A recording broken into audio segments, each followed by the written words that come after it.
saya Syarifah. Praktek khotbah kali ini saya ambil dari kitab Hosea pasal 11 yang saya beri judul Kasih Bapa pada Anaknya. Bapak Ibu, tentunya kita semua pernah jadi anak ya. Kita tahu, kita pernah merasakan bagaimana orang tua kita merawat kita, membesarkan kita, berusaha memberi yang terbaik bagi kita. Nah, kalau kita berbicara tentang kasih, tentu ada ciri-ciri orang tua mengasihi anaknya.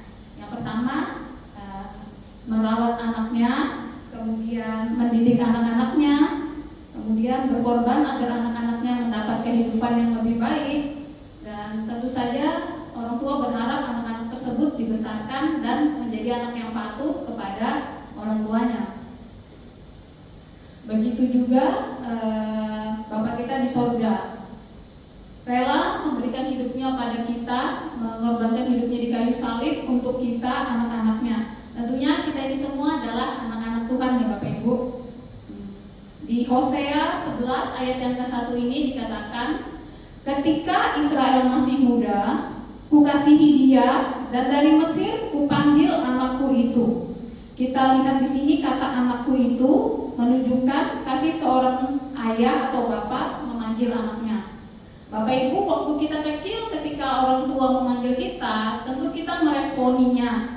Tentu kita harus menjawab panggilan tersebut. Jadi misalkan orang tua kita di kamar, kita di ruang tamu, tentu kita harus pergi ke kamar mendatangi orang tua kita.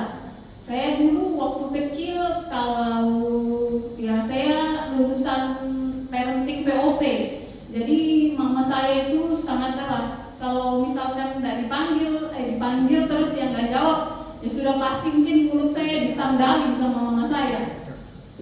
Nah, begitu juga harusnya bangsa Israel meresponi panggilan Tuhan. Tetapi yang terjadi malah mereka bukannya ketika dipanggil, mereka malah tidak meresponi panggilan tersebut. Mereka malah di pasal Hosea 11 ayat 2 dikatakan, semakin dipanggil, semakin mereka mengikuti jalan mereka sendiri. Mereka mempersembahkan persembahan kepada Baal, membakar kurban untuk patung-patung. Padahal kita tahu ya Bapak Ibu, Tuhan sangat mencintai bangsa Israel. Kita tahu Tuhan, bukti kasih Tuhan terhadap bangsa Israel, Tuhan mengambil mereka keluar dari tanah Mesir, Tuhan membebaskan mereka dari perbudakan, Tuhan memenuhi janjinya pada Abraham untuk memelihara keturunan mereka menjadi bangsa-bangsa pilihannya. Tetapi respon bangsa Israel, semakin mereka dipanggil, semakin mereka mengikuti cara mereka sendiri. Bapak Ibu, tentunya jika kita sebagai orang tua, jika anak-anak kita tidak patuh pada kita, kemudian mereka mengikuti kehendak hati mereka, atau mereka mendengarkan ajak-ajakan luar yang menyesatkan, tentu saja kita sebagai orang tua pasti kita marah pada anak-anak kita. Begitu juga respon Tuhan, di mana di Hosea pasal 11 ayat 5 dan 6 tentang kemarahan Tuhan kepada bangsa Israel, begini bunyinya, bukankah mereka harus kembali ke tanah Mesir? Biarlah Asyur menjadi raja mereka, sebab mereka menolak untuk bertobat. Pedang akan mengamuk di kota-kota mereka, memusnahkan palang-palang pintu mereka, dan akan memakan mereka akibat rancangan-rancangan mereka. Tetapi meskipun Tuhan marah, apakah Tuhan berhenti mengasihi anaknya? Tentu Tuhan tidak pernah berhenti mengasihi anaknya. Seperti dikatakan di ayat yang ke-9, aku tidak akan melampiaskan murkaku yang bernyala-nyala, tidak akan lagi membinasakan Efraim, sebab aku ini Allah, bukan manusia, yang kudus di tengah-tengahmu, dan aku tidak datang dalam murka. Tuhan sangat baik kepada bangsa Israel, sekalipun kita tahu berkali-kali bangsa Israel menyakiti hati Tuhan.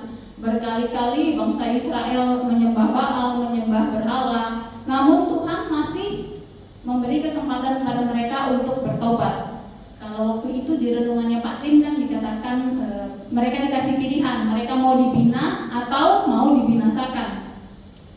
Bapak Ibu, mungkin kita ini tidak menyembah Baal atau tidak menyembah berhala seperti bangsa Israel. tetapi kita menyembah berhala-berhala lainnya. Pak Bambang tempo hari sudah menjelaskan berhala-berhala dalam hidup kita, ya mungkin berhala kenyamanan, berhala pekerjaan, atau berhala-berhala lainnya yang membuat kita memprioritaskan sesuatu di luar Tuhan. Nah, kadang-kadang kita tidak menyadari hal tersebut dalam hidup kita. Ada banyak berhala dalam hidup kita yang tidak sadari. Kita lebih mementingkan untuk memprioritaskan pekerjaan, padahal kita tidak sadar bahwa semua yang kita dapat, semua yang kita punya dalam hidup kita ini tentunya adalah dari Tuhan. Dan Tuhanlah yang harusnya menjadi fokus atau prioritas dalam hidup kita. Bapak Ibu, saya mendapat quotes atau kata-kata yang sangat memberkati saya. When we put God first in our lives, everything else falls into place. Kalau kita menempatkan Tuhan terlebih dahulu dalam hidup kita, segala sesuatunya akan jatuh pada tempatnya atau berjalan sebagaimana mestinya. Ini yang saya alami dalam hidup saya. Jadi waktu kami awal-awal bekerja, saya dan Rabin itu semua itu kayaknya dimudahkan Bapak Ibu. Jadi jalan itu sepertinya dimudahkan semua. Jadi cepat sekali naiknya. Tapi setelah COVID itu semuanya itu seperti tertutup. Jadi kami mau membuka jalan lagi, padahal kan kami tahu itu orang-orangnya sama, tahap-tahapnya sama, tapi semua itu seperti ditutup. Untuk bahkan orang-orang yang kami kenal itu di chat WA aja kami nggak minta orderan, nggak minta apa, balas saja enggak. Jadi kalau kayak lagu zaman dulu itu ya, jangankan untuk bertemu, mengirim WhatsApp pun saja tak boleh. Ya itu memang mereka tidak menjawab WhatsApp kita, padahal dulu sangat dekat kami. Tapi di situ kami diingatkan kalau ya semua kami itu nggak bisa apa-apa kalau tanpa Tuhan. Semuanya itu ya kami dapat karena Tuhan. Jadi setelah itu ya kami mulai memprioritaskan Tuhan dalam hidup kami.